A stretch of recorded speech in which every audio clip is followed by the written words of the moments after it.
Assalamualaikum warahmatullahi wabarakatuh.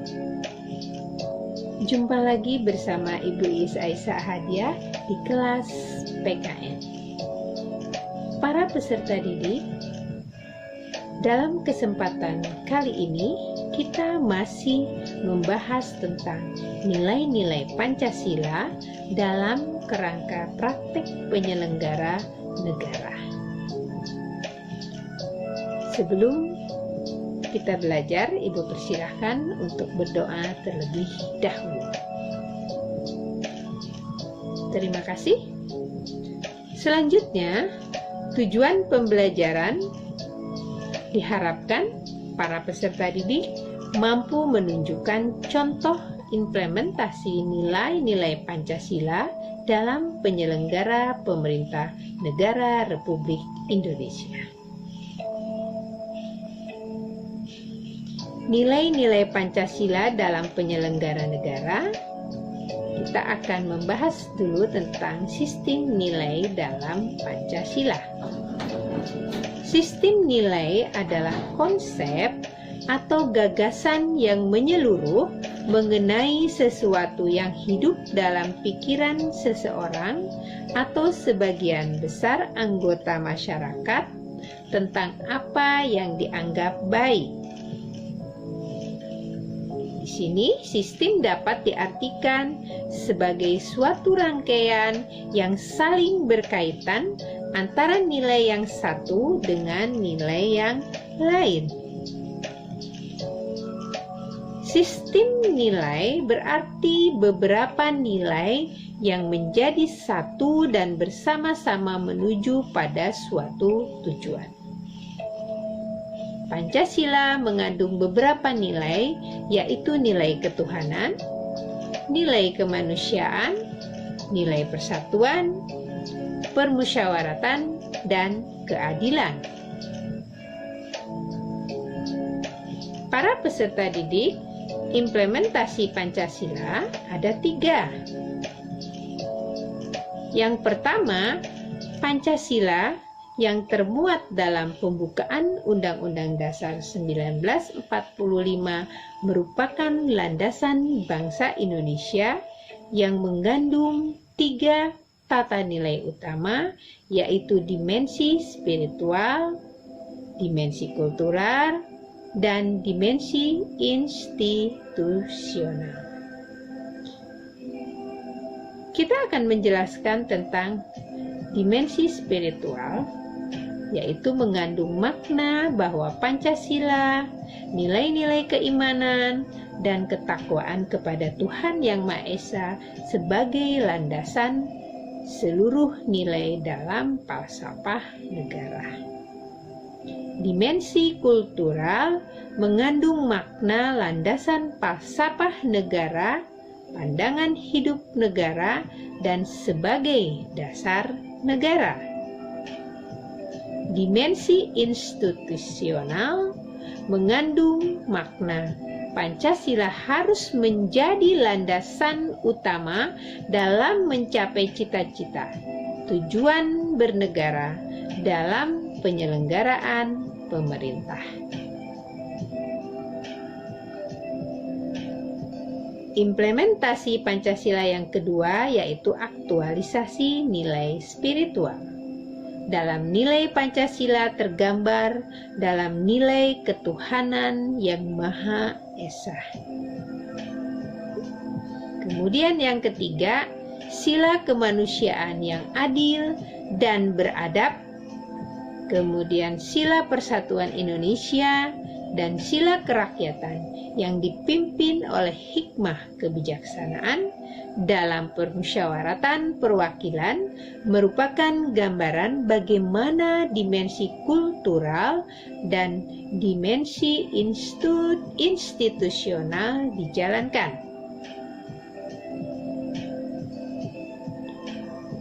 Para peserta didik, aktualisasi nilai sila ketuhanan Yang Maha Esa. Jadi, sekarang kita akan mulai membahas tentang aktualisasi nilai sila ketuhanan Yang Maha Esa. Terdiri dari pertama, pengakuan adanya kausa prima, yaitu ketuhanan yang Maha Esa. Kedua, menjamin penduduk untuk memeluk agama dan ibadah menurut agama dan kepercayaannya masing-masing. Ketiga, tidak memaksakan agama kepada seseorang, tetapi diwajibkan memeluk agama sesuai dengan hukum yang berlaku. Kemudian yang keempat, ateisme dilarang hidup dan berkembang di Indonesia, negara kita tercinta. Kelima, menjamin berkembang dan tumbuh suburnya kehidupan beragama, ada rasa toleransi antara umat dalam beragama.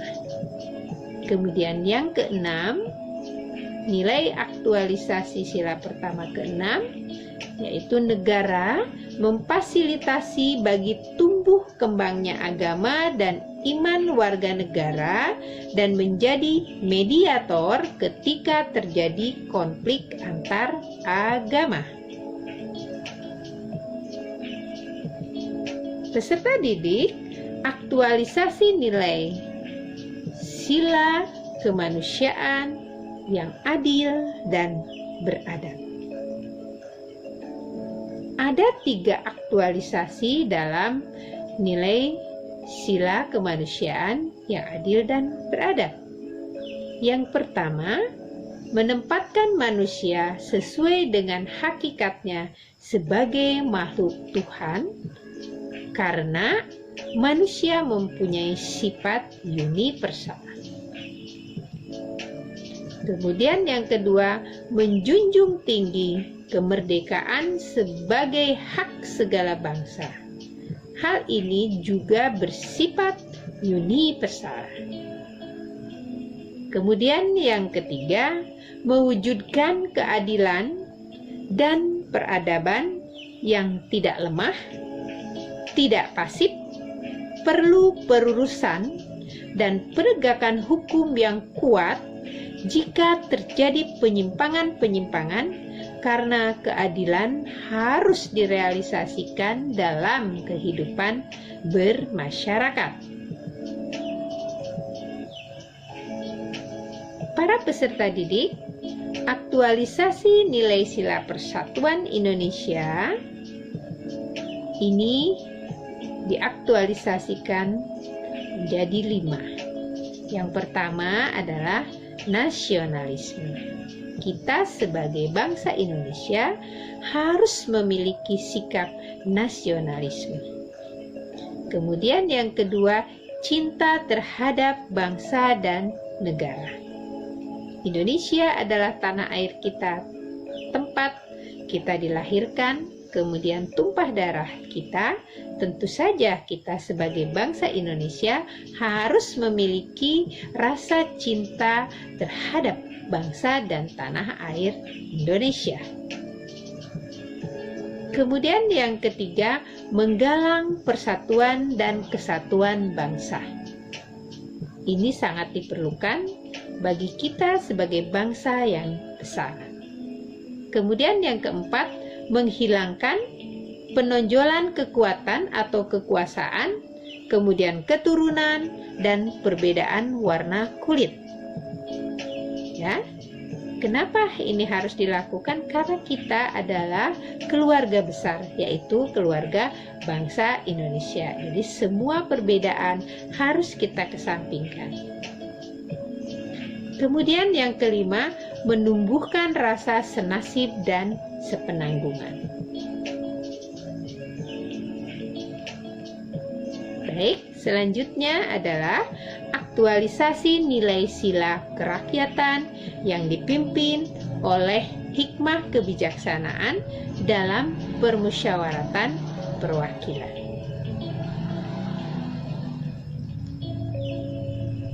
Yang pertama, nilai demokrasi. Dalam arti pemerintahan dari rakyat, oleh rakyat, dan untuk rakyat. Sekali lagi, demokrasi adalah pemerintahan dari rakyat, oleh rakyat, dan untuk rakyat. Kemudian yang kedua, permusyawaratan artinya semua permasalahan bangsa hendaklah dimusyawarahkan bersama untuk mencari mufakat, yaitu mengusahakan putusan bersama secara bulat. Selanjutnya yang ketiga, dalam bermusyawarah hendaknya mengutamakan nilai kejujuran. Sebagai konsekuensi putusan bersama, di sini kita harus memiliki jiwa kejujuran atau kejujuran bersama. Kemudian yang keempat, perbedaan secara umum Indonesia dengan negara barat yaitu terletak pada permusyawaratan rakyat sesuai dengan sila keempat. Baik, peserta didik, kita akan bahas tentang aktualisasi nilai sila keadilan sosial bagi seluruh rakyat Indonesia. Yang pertama, hendaknya kemakmuran dilaksanakan secara merata bagi seluruh rakyat.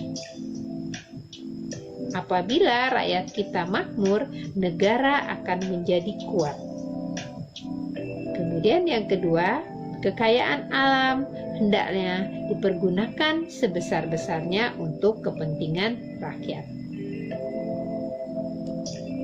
Ibu ulangi sekali lagi, yang kedua, kekayaan alam hendaknya dipergunakan sebesar-besarnya untuk kepentingan rakyat, yaitu rakyat Indonesia.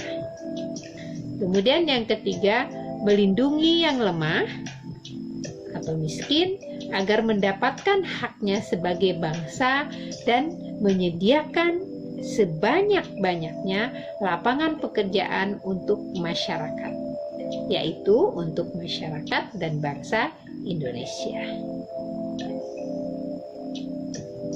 Nah, para peserta didik yang Ibu banggakan, yang Ibu cintai, demikian penjelasan tentang nilai-nilai Pancasila dalam kerangka praktek penyelenggara negara. Yang kita bahas adalah nilai-nilai Pancasila dalam penyelenggaraan pemerintah negara Republik Indonesia. Para peserta didik, Ibu harapkan kalian sehat semua. Semoga pandemi COVID-19 ini segera berlalu dari negeri dan dari bangsa Indonesia.